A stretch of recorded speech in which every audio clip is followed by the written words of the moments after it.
بسم اللہ الرحمن الرحیم۔ اس نے کانپتے ہاتھوں کے ساتھ نمبر ملایا۔ Turn turn. آگے سے ایک کھانستی ہوئی آواز نے فون اٹھایا۔ ہیلو ہیلو، کون ہے؟ کوئی بولتا ہی نہیں۔ اس نے کال ڈراپ کر دی۔ پھر چند لمحے بعد پھر ہمت کر کے کال ملائی۔ پھر اسی آواز نے فون اٹھایا۔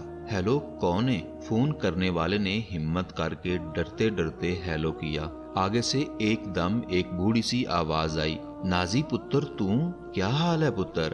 تو ہمیں چھوڑ کر کیوں چلی گئی؟ پتر، کیوں اپنے ماں باپ کی عزت خاک میں ملا دی؟ بھائی تیرے خون کے پیاسے ہوئے ہیں۔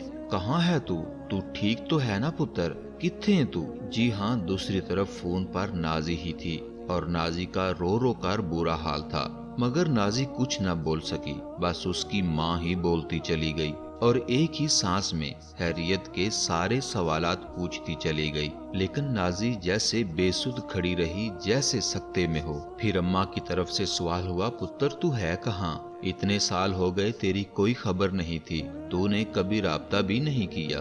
تو خوش تو ہے نا؟ آخر وہ بھی ماں تھی، ماں کی محبت تو ختم نہیں ہوتی۔ نازی صرف اتنا بولی، ہاں امی میں خوش ہوں۔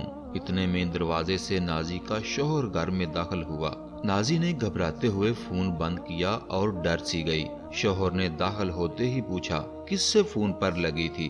میری غیر حاضری میں تم دوسرے مردوں سے گپیں لگاتی ہو؟ تم میرے ساتھ بھاگ کر آئی ہو، اور اب کسی اور کے ساتھ بھی بھاگنے کا ارادہ ہے؟ بے اعتباری عورت! گھر سے بھاگی ہوئی لڑکی کو جان نثار کی والہانہ سچی محبت، اندھے قانون کی لاٹھی، مجبور والدین کی رضامندی، غیرت مند بھائیوں کا وقتی سمجھوتا، اور اپنے ضمیر کی آواز کا اطمینان مل بھی جائے، لیکن اسے عزت کبھی بھی نہیں ملتی، اپنے آنے والی نسلوں کے سامنے بھی نہیں۔ اسے صرف سمجھوتے کرنے ہوتے ہیں۔ ناظرین، زندگی کا یہ گول چکر اسے ساری زندگی گزار کر ہی سمجھ آتا ہے۔ خدا را کبھی گھر سے بھاگ کر نہ شادی کریں، اور والدین سے بھی عرض کرتا ہوں کہ خدا را دین سمجھیں، اور اپنے بچوں کو اپنی پسند کا اختیار دیں۔ ناظرین، مزید ایسی ویڈیوز دیکھنے کے لیے پلیز ہمارے چینل کو سبسکرائب کر لیں۔